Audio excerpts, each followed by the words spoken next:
샌디에고 파드리스가 최근 다르비슈에게 6년 1억 8천만 달러의 연장 계약을 해주면서 노골적으로 마차도와의 연장 계약에 대한 이야기를 꺼내들고 있는데요. 샌디에고의 단장 AJ 프렐러의 관점에서 본다면 다르비슈가 예전에 시카고 컵스와 맺었던 평균 연봉 2,150만 달러에서 이번에 계약으로 평균 연봉이 1,800만 달러로 낮아지면서 2021년부터 2년 연속으로 내고 있는 사치세를 줄일 수 있게 되었습니다.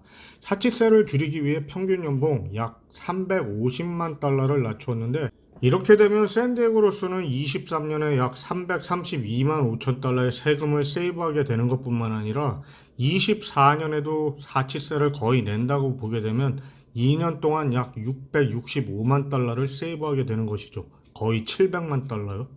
이렇게 해서 줄인 사치세에 대해서 다르비슈가 공식적으로 계약에 사인을 하면서 밝혔는데, 마차도와의 연장 계약에 도움이 됐으면 한다고요.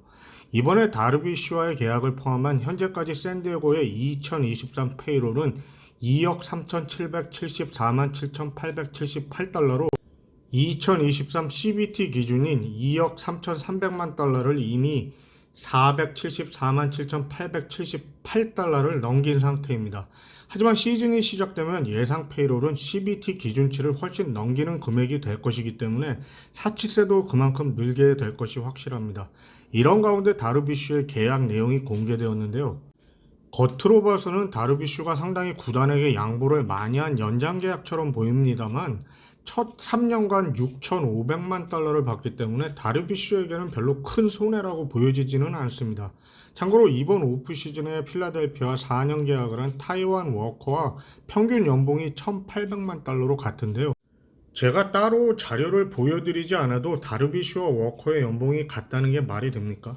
그런데 말입니다.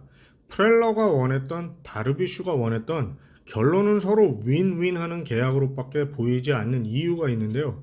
팬그래프닷컴의 다르비슈에 대한 집수를 보면 어느 정도는 이미 많은 분들이 예상들을 하시는 것을 숫자로 보여드리는 것인데, 시간이 지날수록 다르비슈의 기록이 저조해지는 것을 보실 것입니다.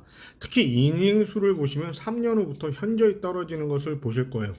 그러니까 평균 연봉이 1,800만 달러라고 하더라도 양측이 모두 알고 있는 거죠. 길어야 3년이라는 것을요.